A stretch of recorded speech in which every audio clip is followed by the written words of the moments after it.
nombre es Elena Vargas, tengo 32 años y durante los últimos 5 años he trabajado como gendarme en la Penitenciaría Federal de Alta Seguridad en las afueras de la ciudad. Nunca imaginé que mi vida, tan estructurada y regida por normas inquebrantables, se desmoronaría por un hombre al que debía vigilar como a un enemigo. Pero aquí estoy, grabando esta confesión en la oscuridad de mi apartamento, con el corazón latiendo como un tambor de guerra, porque si no lo digo ahora, me consumirá por dentro. Esta es mi historia, la de cómo me he enamorado de un preso llamado Mateo Ruiz, y cómo, en las sombras de esa cárcel infernal, cruzamos la línea que separa el deber del deseo. Prepárense, porque una vez que empiecen a escuchar, no podrán parar. Es como una adicción. Cuanto más profundizas, más te atrapa. Y ahora voy a contarlo todo, con más detalles que antes, porque el dolor y el placer se entretejen en cada recuerdo y merecen ser desgranados uno por uno. Todo comenzó hace 8 meses, en una noche de tormenta que parecía sacada de una película de terror.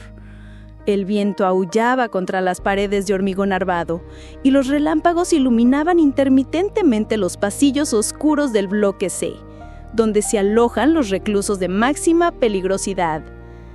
Yo estaba en el turno de noche, con mi uniforme ajustado, la porra colgando de mi cinturón y la linterna en la mano, patrullando como siempre. Mateo había llegado hacía apenas una semana, transferido desde una prisión en el sur por delitos graves, tráfico de armas a gran escala, evasión fiscal y asociación ilícita. Los informes lo describían como un criminal endurecido, un hombre de 35 años con un historial que lo hacía sonar como el villano de una novela negra. Alto, de complexión atlética, con tatuajes que serpenteaban por sus brazos como ríos de tinta oscura, un dragón enroscado en el antebrazo derecho, una rosa marchita en el izquierdo, ojos negros que perforaban el alma y una sonrisa que, incluso detrás de las rejas, parecía desafiar al mundo entero. Al principio, lo vi como a cualquier otro, un número de expediente, un riesgo potencial, alguien a quien mantener a raya con mi autoridad incuestionable. Pero esa noche, mientras la lluvia azotaba las ventanas de acero reforzado, lo encontré en su celda, sentado en el suelo frío con un libro en las manos. No era un libro cualquiera, era 100 años de soledad de Gabriel García Márquez, uno de mis favoritos desde la universidad. Me detuve en seco, intrigada por la incongruencia. Un preso peligroso, absorto en literatura mágica. ¿Lees eso aquí dentro?, le pregunté, rompiendo el protocolo estricto que nos prohíbe cualquier conversación personal con los reclusos.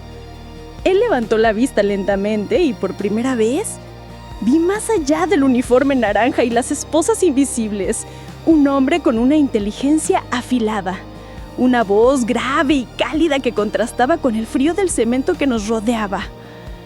«Es lo único que me mantiene cuerdo en este infierno», respondió con una media sonrisa que me hizo sentir un cosquilleo inesperado en el estómago, como si una corriente eléctrica hubiera recorrido mi espina dorsal. Hablamos brevemente esa noche, sobre Macondo y sus lluvias eternas, sobre la soledad que devora a los hombres como un cáncer silencioso.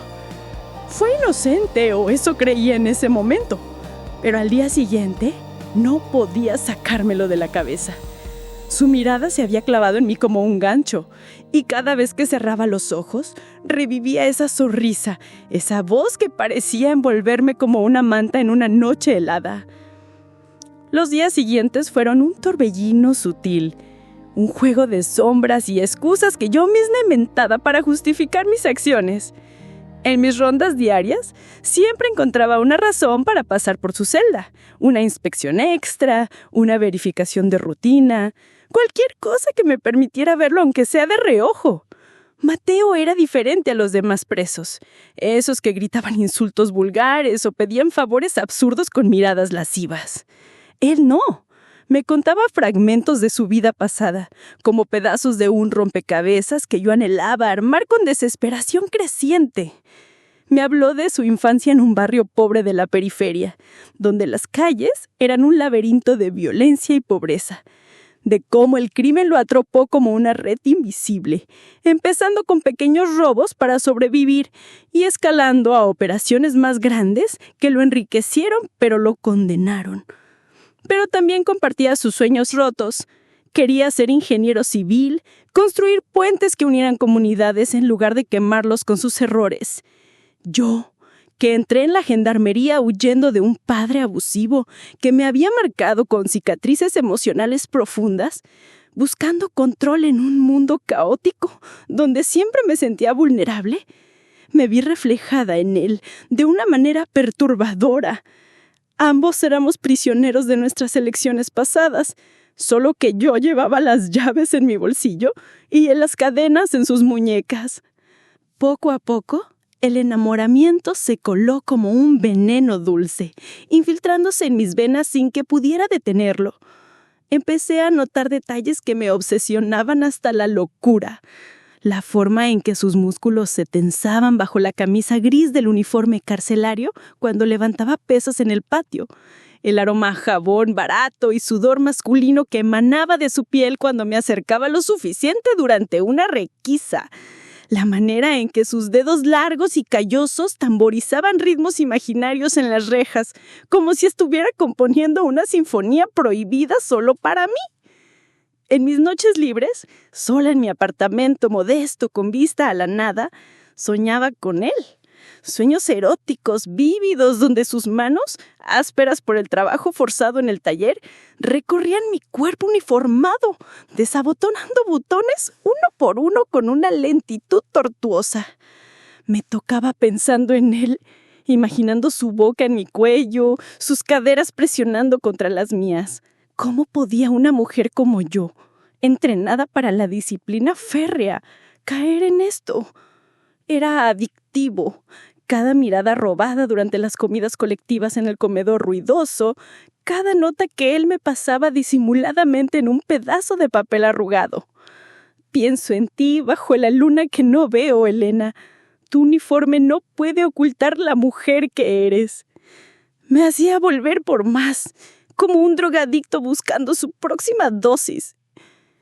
La tensión creció hasta volverse insoportable, un nudo en el pecho que me impedía respirar con normalidad.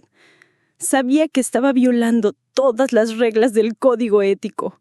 Fraternizar con un recluso podía costarme el trabajo, la libertad, quizás hasta años en la misma prisión que vigilaba. Pero el deseo era más fuerte que cualquier sanción imaginable. Una tarde sofocante durante una inspección rutinaria en el taller de la prisión, donde los presos reparaban muebles viejos para un programa de rehabilitación que nadie creía efectivo, Mateo y yo nos encontramos solos por un error en los turnos de los supervisores.